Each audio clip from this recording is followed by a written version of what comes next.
No matter what part of the country you're in, we all kind of grew up being taught the same point by point history of the country. Some of us may have gotten more focus on state history, where others may have gotten more of a robust education on often neglected areas such as Black or Native history, but in general, the same concise and organized story is what we were all taught to believe. The Pilgrims came here to escape religious persecution in England, and them and the natives fought, but they reconciled on the first Thanksgiving. We fought the Brits because they taxed us without representation, and the Founding Fathers came together to draft outlines for a more perfect union. Supposedly, the natives struck a deal with the US government, and all we tend to learn is of the few tribes who were subject to the Trail of Tears. The story is never told as a happy one, but it rarely encompasses the full horrors or the aftermath. We just lived on reservations after that, and we were given some sovereignty over the land that was saved for us. There were abolitionists in the North and plantation owners in the South. Black Americans fled the South through the Underground Railway and were offered refuge in the North. The Civil War happened, and depending on who you ask, it was over slavery or states' rights, and Abraham Lincoln was a perfect abolitionist, and when the Union won, he signed the Emancipation Proclamation, and all the slaves were free men. The Civil Rights Movement was won through peaceful protest alone, led by Martin Luther King, and we watched the I Have a Dream speech and see videos of both white and Black Americans marching through Selma. We learn about Ruby Bridges being the first Black child to attend a white school, and we learn about Rosa Parks taking a seat at the front of the bus. And then segregation ended, supposedly, and so does that story. I like to keep Jesus close, but my demons closer.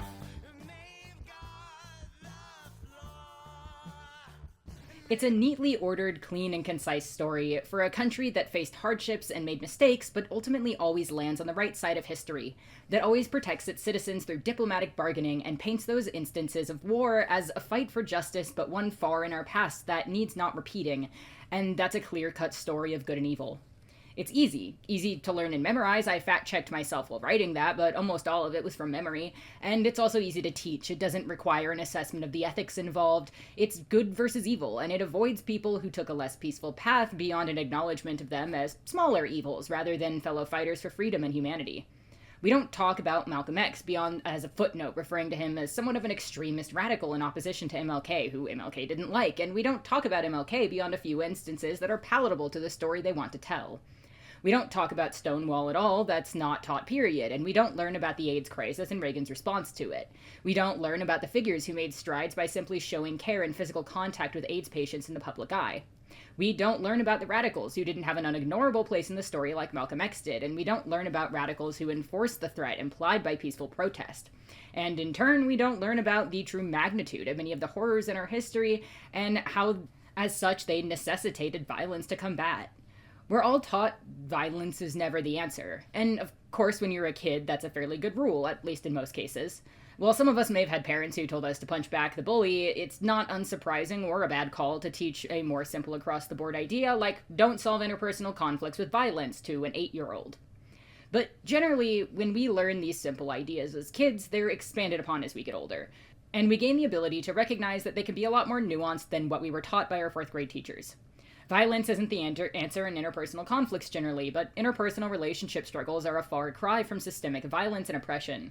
Another kid hating you doesn't hold the same power over you as police brutality, and it doesn't create the same consequences as unjust imprisonment or criminalization of immutable traits.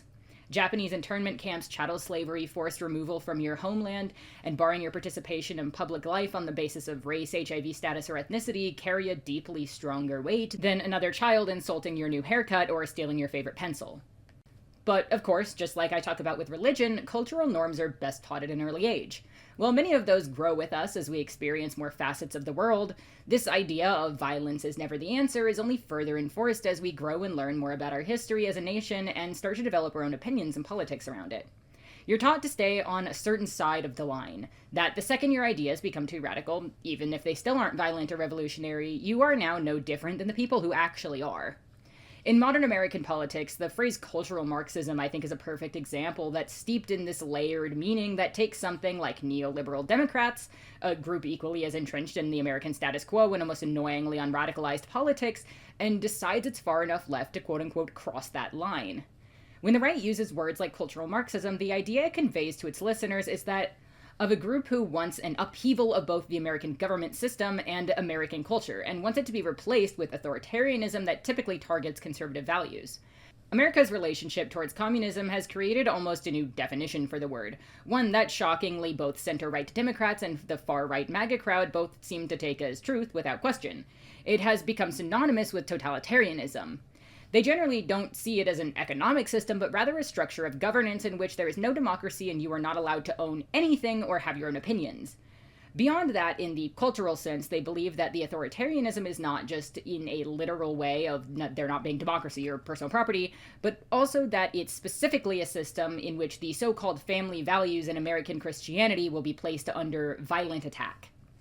But coming back to the point of this, while I am a communist and I oppose the existence of religion, though I do not seek for society remotely close to what these people believe I do, the phrase is most commonly used at moderate Democrats, a party whose values consist of American capitalism and is predominantly composed of Christians and non-Christians who have no distaste towards the religion.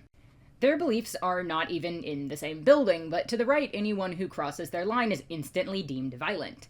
Democrats may be far closer to MAGA than they are to any actual leftist, but we are both on the other side of that line, so they must not make any distinction. Of course, there becomes a hypocrisy here. I have a whole video on specifically the Christian persecution complex, but this idea of persecution extends to them politically on a wide scale. If anyone left of them is a violent cultural Marxist, they are within their rights to react with authoritarian measures to stop that violence and supposedly retaliate with their own. In reality, they are the ones grabbing the gun first.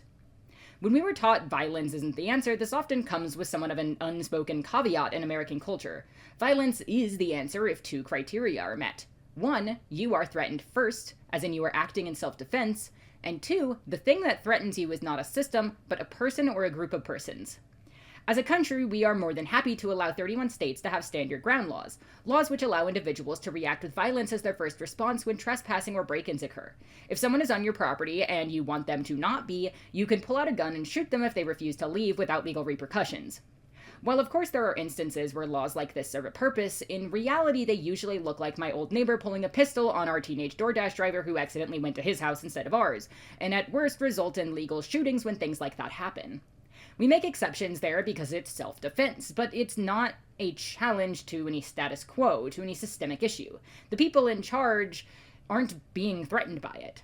However, when it comes to standing your ground against any type of larger system, we're taught that you are a terrorist, and obviously every instance of American injustice has been solved without the need for any bloodshed ever. Of course, my overall point here is that the story we were fed, something that Knowing Better has called the standard American history myth, is not the full, or even sometimes not, a real story of our history. We have lost the plot as a nation when it comes to peaceful protest. I attended my city's No King's Day protest, and while admittedly I did feel a strong sense of solidarity and oddly patriotism in that environment, it also hit me like a truck how much we've forgotten the purpose of peaceful protest. It's not supposed to be a bitching session. Many modern protests in America have become that.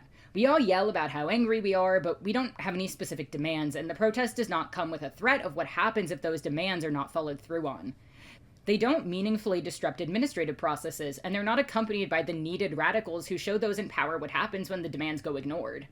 While of course this is not true across the board, and there have been many individuals or small groups doing actually effective, valuable, and risky work going straight into governmental meetings and the like, on a wider scale we seem to not understand why we protest.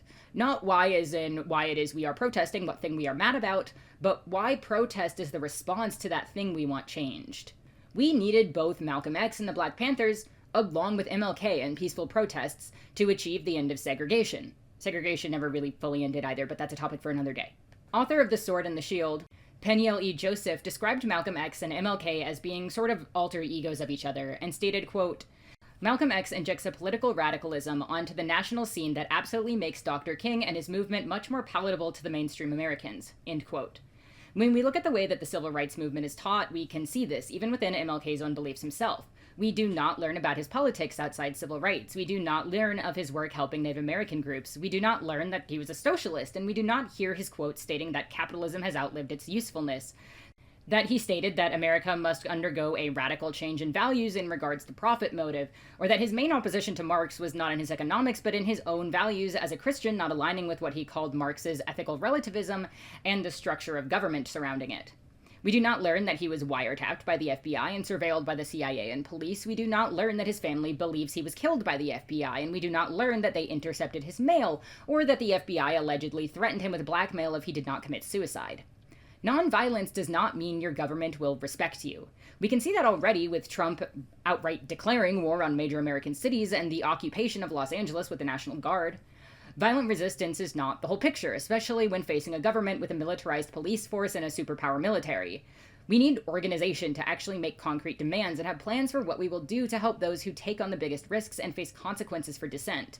We need peaceful protest to show the public what we believe and to give a space for those who can't riot to help, and to build a palatable face for our movements to those who may be unsure what to do or what to believe. People like to say when you go far enough left, you get your guns back, and while I admit I don't have a fully formed opinion on that topic, I do want to make a note of something that's true regardless of your beliefs around guns. The Second Amendment was created because the way America got here, because we had militias in order to fight an unjust government and instate a new one more suited to the people it represented. What the Second Amendment actually says is the following, quote, "A well-regulated militia, being necessary to the security of a free state, the right of the people to keep and bear arms shall not be infringed," end quote. While we like to tell a story of our country in which fighting against the system is something we're above, that the Constitution is infallible and unimpeachable, and that we must only work within that system to change it through diplomatic means and democratic processes, the same amendment touted around by the people who infringe aggressively on the rights of others is the same amendment that tells us we have a right, and in my opinion, a responsibility, to act with any means necessary to not only tweak but abolish unjust systems. That myth we were taught and the cultural attitude around violence in our country, one that beyond demonizes violent resistance but values individual acts of violence as a consequence of freedom, is here to quell dissent. It exists to raise people with the idea that there is no change in resistance, and not only teach that as a belief, but ingrain it into your national identity. That to shoot a man who knocked on your door is a valiant right you have in your country, but to turn that same gun on a cop who tackled you without cause or a politician threatening your family is a disgrace worthy of only the worst kinds of people. We water down and paint a pretty picture over our history. We teach warped versions of events and real humans who often died for their causes or knew people who did. And we paint the oppression they faced as not an act of hatred, dehumanization, bigotry, or violence in itself, but as a mistake of people who simply didn't know better due to their time and were taught what they needed to know by kind-faced and polite, socially acceptable activists. You don't ask the people oppressing you what will work to get them to stop, because they want to keep doing it. They're not going to give you an honest answer. They're going to give you an answer that when you act on it, they know they can ignore. Our country is not one of impervious freedoms and infallible legal documents. It's one built on the back of stolen land, stolen people, and the unrestricted right of the wealthy to step on the ancestors of those they already pinned to the ground. It's far more patriotic to love your country enough to fight for its improvement than to blindly accept what was given to you at the cost of its own citizens. That's all I've got for today, guys. If you like my content and want to support it, hit the like and subscribe, or drop me a super thanks or Ko-fi in the description. If you hate that the Second Amendment doesn't mean what you think it did and you want to be a little bitch, drop me a dislike and whiny comment. Thank you for watching. Hade. The children think too much. They've hardly a fear of God. Always asking questions they should only wish away.